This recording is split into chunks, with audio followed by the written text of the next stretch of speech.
So, apparently IGN has broken a Guinness World Record of taking the largest L in the shortest time span. Just under 24 hours, they had managed to garner 12k dislikes over 3k likes for their Crimson Desert review. That's impressive, isn't it? I mean, IGN are truly specialists when it comes to bad takes, so you know what? I've seen everyone clowning on them, and I kind of wanted to see what's up. I haven't watched the video myself, and I haven't started playing Crimson Desert yet, but I guess let's find out what they had to say, shall we? Reviews Director Tom Marks here with Travis Northup, our reviewer of Crimson Desert. Travis, how are you holding up after over 100 hours with this game? Over 100 hours. This is the gig, man. This is my Super Bowl. Whenever a big chunky RPG comes out, and I know I'm about to lose my life, so I'm getting close to the end there, and it feels good. Let's talk about this review process for a little bit, why we don't have a final review right now, although you do have like a score in mind already at this point with 100 hours under your belt. The review process for this one was weird. It's a huge game. Like we said, it's... They're waiting to actually see the final score and how it affects like people engagement with IGN, and then they're gonna change it based on the people opinion. Because that's all they do. They roach out, like they did with Where Winds Meet. They gave it a 6 out of 10, everyone clowned on them, and then they upload a secondary video completely glazing the game and giving you guides. That's so lame. That's actually so lame. Over 100 hours, and there's tons more side content you could be doing beyond just getting to the end of the game. Not that you haven't been doing none of that or anything like that. We only got code for this about 2 weeks before the embargo, the review embargo, and the first 2 days of your playing, they went, oh, sorry, we have to push a patch that's going to completely wipe your save data. So we lost the first 2 days. You hit a game-breaking bug at one point that made you lose a ton of progress because you had to reload a save file from like 7 hours earlier. Okay, this actually sucks. Save file. There was a day where like 100 gigabyte patch came through that was slow to download, and it was just like a very stop and start review process, even in the context of only having 2 weeks to play this huge RPG. You're really close to the end and then going to spend some time with the end game. For those who haven't seen much or don't know, if I've only seen trailers, have just bought into the hype, whatever, what actually is Crimson Desert? What does it play like? What type of RPG is? Bro, why does he wears a suit and a tie to a game review? What in God's name IGN is doing, man? Like, are you trying to look like a professional game reviewer? Homie, that's not it. The way you do it is you go completely bald, and then people will take your opinion to heart. Like, only then. If you still have hairs on your head, to be fair, he's kind of advancing towards that. Like, I can appreciate that, but he's still not quite fully there. So maybe we can't fully trust you. Is it? And what do you think of it so far? What do you think of it after this 100 hours you spent with it? Yeah, so Crimson Desert is a super ambitious open world RPG in a fantasy setting, the same setting as Black Desert Online. And if you haven't seen this game, it's very much kind of going for like the Witcher 3 vibes, where you're riding around on a horse and you're taking out bandits and you're helping the land, kind of knights and gallantry type stuff going on, but with a very weird kind of, Eastern fantasy vibes, where there's also just like strange creatures and lore and stuff like that. So it is a interesting fantasy world, and I would say game, it's sort of like trying to be Witcher 3 with a little bit of Red Dead 2, because it has like these long rides on a horse where you're just like talking with a teammate. It has like that sort of thing, and then it's also got a little bit of like GTA open world like craziness, and also you have to tap A to run, which I thought was something that only GTA was allowed to do. Yeah, it's sort of going for all of those things, but I would say that it ends up landing closer to something like Dragon's Dogma, where it's not exactly of the same kind of caliber as like a Witcher 3, but it presents a compelling case for this type of bizarre super ambitious RPG, even if it doesn't always achieve the stuff that it's trying to achieve. Yeah, so let's dig into that, because I feel like it's been a little bit of a roller coaster when I've talked to you about this game during this review process, where there's, it's sort of a rocky start, and then you find a groove with it, and then it just gets laborious at parts, and there's all these bugs mixed in there. So like, what is it doing right? What is it doing wrong? So yeah, the very beginning it's a little tough just because the controls on this game are crazy, like very they have you hold What? buttons and do combinations of joystick clicks, and if you're on keyboard you're hitting multiple keys. What? No way. Homie actually just said that the keys are awkward because they make you do combinations. Bro, I swear, these IGN reviewers, man, they're not even gamers. They don't know how to play. It just sucks. They want everything to be like retail World of Warcraft when it's all the abilities on one button and all you go is like, just stop that. Like, please, for the love of God, just actually stop. It's making me cringe so hard. It's so apparent because they don't know what they're talking about. That's the reason I'm cringing, because they clearly just searching for chinks in their armor because they don't want to give it a good score. And the reason they don't want to give them a good score is so obvious, because it's not in line with their agenda. We all know that. That's the problem. I mean, you know, if we didn't know that, maybe we could have taken their word for whatever it was worth. But we know what they're trying to do here. Like, brother, you gave Dragon Age the Veilguard a 9 out of 10. And you want to tell me that this is most likely lower than that? I'll have to see the score. Maybe somehow they'll give it like a really great score. I'm not really sure. But it's just so weird. Like, what are you trying to do here? Use it once to like access different tool sets. It's just a very convoluted control scheme. We should note also that we only got access to, they only gave access to the PC version ahead of release. We're getting access to the console version at launch, and we'll take a look at it there. Well, the PC version is the best version, so I don't know. It's like they're Boglamites who only play on console. That's cringe, bro. Most people still play on PC. Like, what are you on about? Too, but you've played on both, with both a gamepad and a mouse and keyboard at this point. Correct. Yeah, and so the beginning, you're kind of figuring out. Yeah, and also you can have a controller. Like, I'm gonna play this game with a controller, so why does it even matter? Oh, jeez, what a voice crack. A lot of stuff that the game doesn't do Don't mind super intuitively, and it's a little bit rocky. Then you figure it out, and you're sort of like, okay, I get it. Now I'm in an open world. Let's go see what's out there. And I would say that that's like the best part of the game, is when you're just like exploring and you're finding like mini games, like, oh, there's arm looks like Breath of the Wild. I can go fishing. There's this weird side quest where I'm helping somebody, and you're just kind of like exploring the world, and it's all very new to you.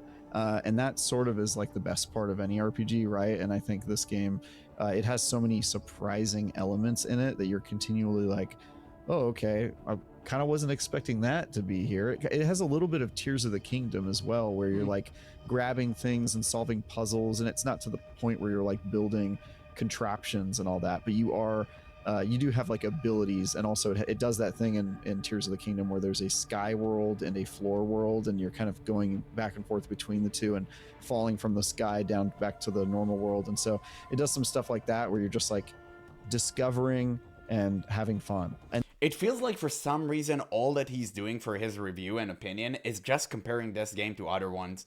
It's just so annoying. Like, brother, just speak about the game. Stop comparing it to others. Like, yeah, we get it. It did a lot of things that other games have done previously. I understand. Just please get to the point. Then you hit a moment where he's dragging so hard. One, you start going more into like the main story and the boss fights and some of the bigger war set pieces that happen. They have like war encounters, and you start to realize that this game is a little janky in more ways than one. So the boss fights in this game are real bad. They're not fun encounters. They are scaled way too aggressively. They take a really long time to do. No! You die a lot. And it's one of those things where, you know, I play a lot of Souls-like, so it's not like a skill thing. Like, I was able to get through a lot of the encounters with like... No, clearly it's a skill thing. He got mad, he got wrecked. 100% I can, dude. If they showed the gameplay, we could have had this confirmed. But they purposely do not show gameplay. They only show selected parts of the gameplay because they don't want you to see how bad they are. Because the last time they did it, you know which game was that? Where Winds Meet. And we all saw that the guy was playing was so garbage at the game, everyone clowned on him. The dude literally played a weapon that is made for tanking, and he cried about his damage being low. Of course, like that was the point. And this man right here is actually doing the same argument. I don't think it's the same guy who reviewed Where Winds Meet. I think they're different, but they're using the same exact wording. Exactly. It's like they have a script. So I'm not even going to be surprised if they give it the same score. It was a 6 out of 10 for Wayward's Meat, if I remember correctly. So I wouldn't even be surprised. They're clearly using the exact same script, and it's so disgusting because you can tell that he sucks at the game. You can tell. Low level loot because I wasn't really Like calling a boss aggressive, dog, it was just too fast for you. It's okay. And by the way, like, it's fine. I'm not going to clown on someone from being bad at a video game, especially not single player games. Like, who cares? But don't try to ruin other people's experience because we like the difficulty, and I'm a true Souls-like player, and I love dying to a boss over and over and over again until I grasp its pattern. I become better, and eventually I conquer it. That's the fun part for me. And I think most Souls-like players are like me. focusing on leveling up my loot for a lot of the game. And also not a thing where you mind dying and having to try again. You're used to that. Yeah, I don't mind that at all. It's more that, like, the fights drag on for a really long time. They are way harder compared to the rest of the combat in the game that I would describe as like Dynasty Warrior-esque easy. That's good. It just goes like the complete other direction where you're just getting your butt kicked. Yeah, imagine a boss being more difficult than a random NPC. Sure. I mean, wow. What a shocker there, homie. Sure. 80% of the time in this game, I was unclear if I was doing things as intended or if I was brute forcing it. Like, there was a puzzle once where I was supposed to get up on top of this thing and do this stuff, but I couldn't find an easy path up it, so I... Man, these type of people are the reason we have yellow paint to climb walls in video games. Like, you guys really need to understand that the deterioration in video game quality is because of people like this.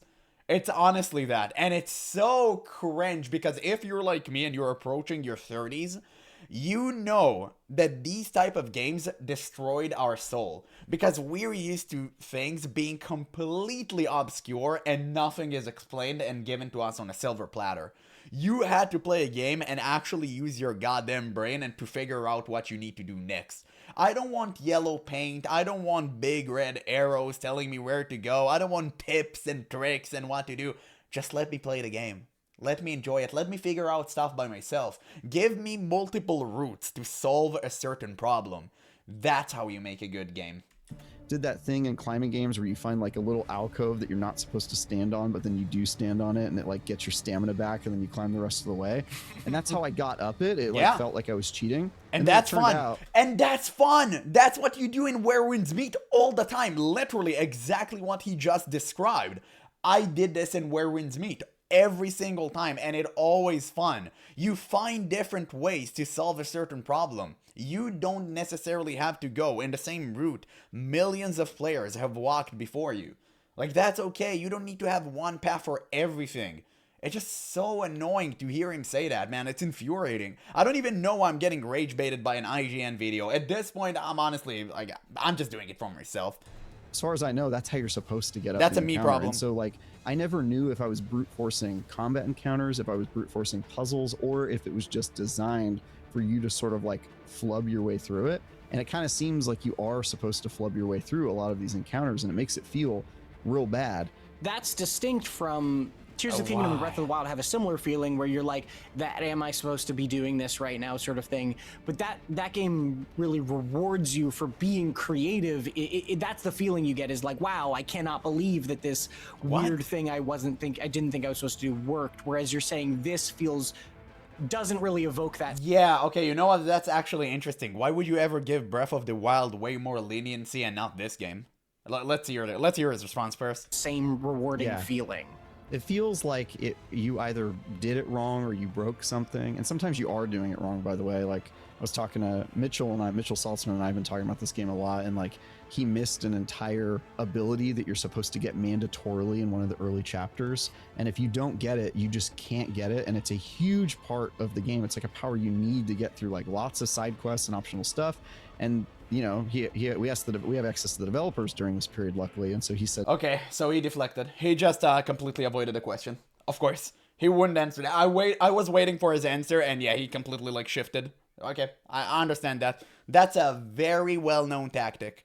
Hey, what's up with that? That's a nice spin. Is my file broken? And they were like, oh no, just beat chapter 9 and you'll get there. And chapter 9 is 80 hours into the game. It's like miles and miles away. And so it was just one of those things where it was like, okay, I didn't have that encounter, but as you mentioned, I did run into a game-breaking bug that completely shut me out of my save file. I could not progress in the main story.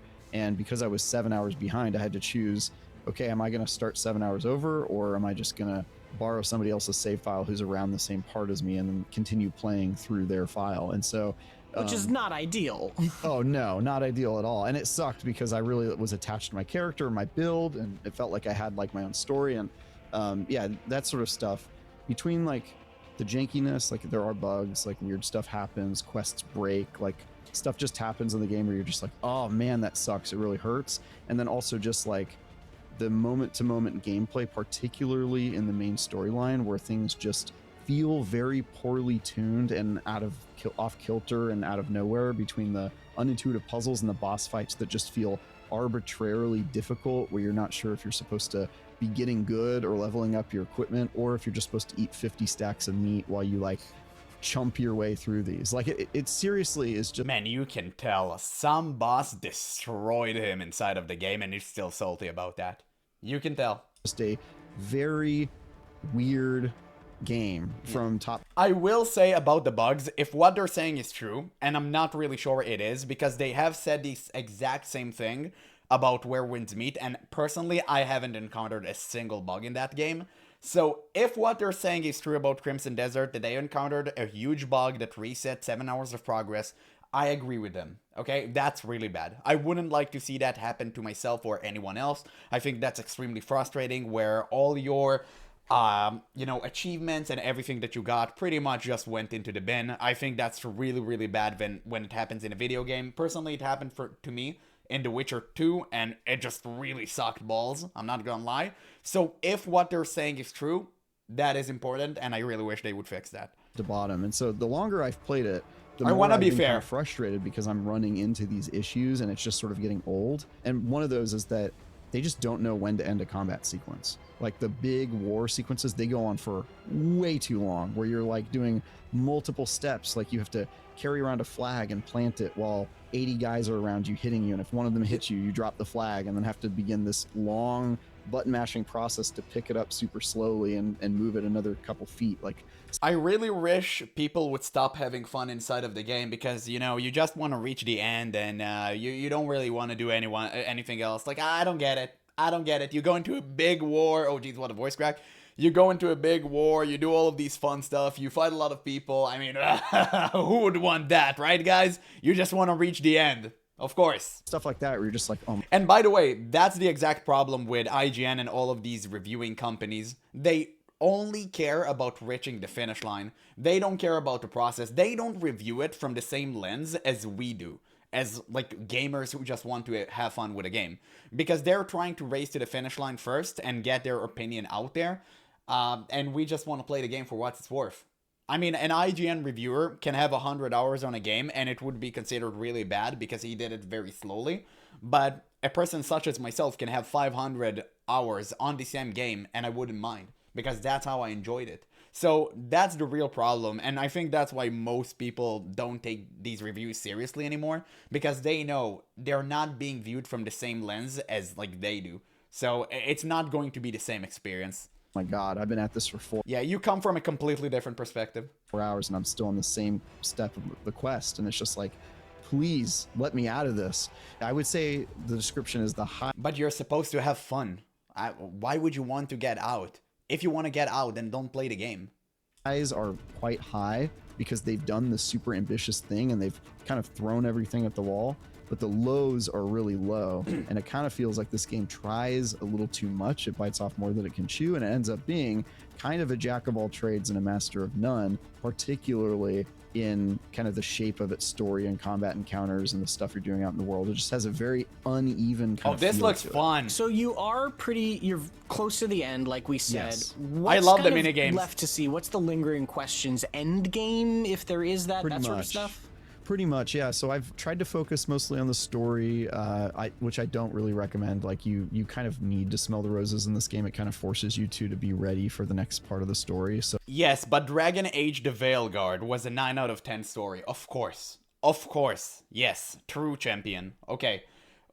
What are we even doing here, man? Like, what are we even doing? Listen, I'm not going to comment on the story because I haven't played the game myself, okay? I want to be fair here. But let's not pretend that Dragon's Age the Veilguard was a 9 out of 10 story. Okay? I've seen it. Believe me. I just wanted to hurl. It was so bad. So and do it's not like recommend, you've done none of that, right? No, I have. And in fact, the game basically forced me to at one point where it was like, okay, I'm very clearly not equipped for this, so I'm just going to go back and do some other stuff and build your settlement and do side quests and level up your gear and kind of figure out the stuff there. It really does want you to do that, but yes, the game who is built on an open world settings want you to explore the open world. Wow. I mean, what are we even doing here? What are we even talking about? Man, I just want this video to end. Yeah, I'm just going to continue. It's a really bad take. It's a really bad take. I mean, what are you trying to prove here? And clearly he's using a certain language that avoids taking any responsibility for anything that he says. Because this is like an early review, but bro, we can clearly tell what you're doing here. You're testing the waters, and it's so obvious, and it's so obnoxious as well.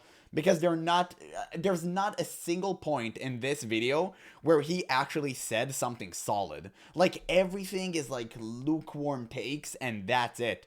Because he knows he's about to be roasted. Once you get to the end game, some stuff unlocked that I won't spoil here, but I'm looking forward to playing that for a couple hours. I really just want to finish the game because, as you know, part of IGN's style guide is we finish games before we write reviews, and even though this happens to be an enormous RPG that... Yeah, you get hated by everyone, clowned, and then disappear and never talk about the game again. Probably nobody Part should of the try to process. finish in 2 weeks. Like, I'm going to try to do that just so that I can...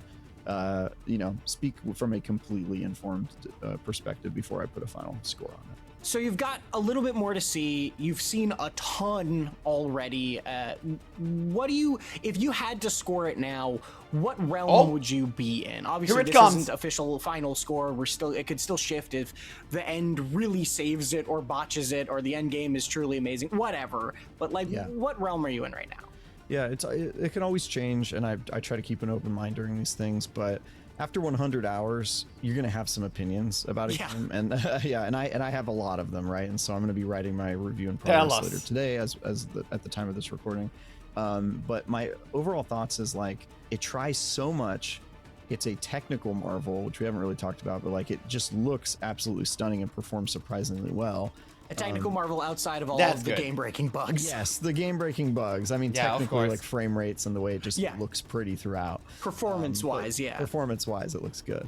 But like the stuff that it does bad, the lows are just really low. Enough for me to have trouble recommending this game, especially like if you're going and looking for Witcher 3, like, man, this is not it. Like, it's closer to Two Worlds 2, which, by the way, is a game that is really janky and uneven, but a game I also had a lot of fun with, and I've had fun with this game, but I probably am going to be looking at like the 6 range for this. What did I tell you? Oh my god, what did I tell you? They're going to give it the exact same score they gave Wolverine's Meat. I told you.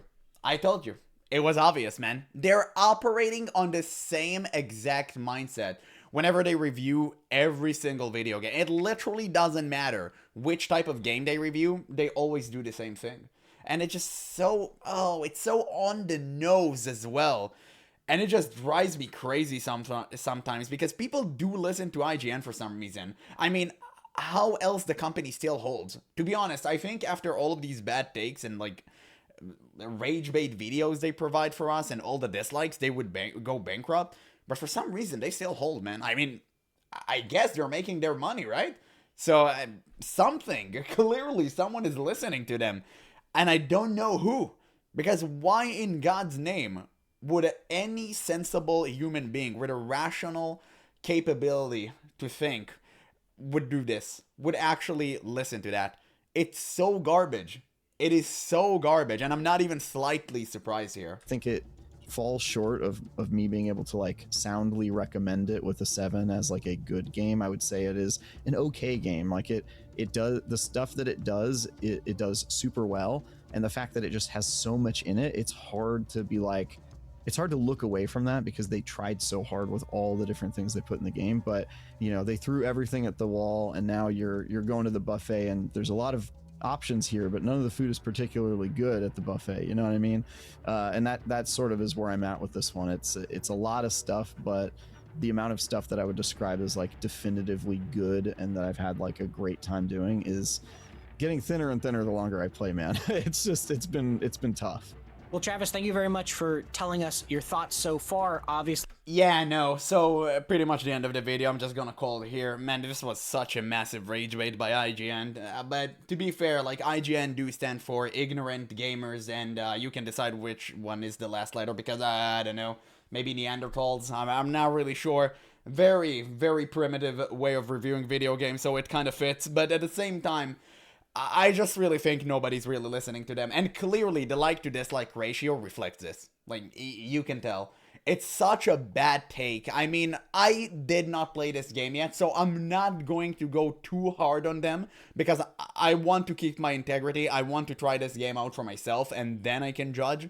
Maybe I'll encounter some game-breaking bugs. Maybe somewhat the bosses wouldn't be that great. I don't know. So I want to stay fair here, but according to what I've heard from other people who actually put their hands on this game, just listening to the disparity between them and IGN is mind-boggling, because you clearly know that IGN track record isn't that great. So you can already assess for yourself that, yeah, they're kind of misleading you here. But at the same time, it's understandable. They hate seeing, like, powerful dudes just punching shit around. They hate that. Like, it's so just so hilarious.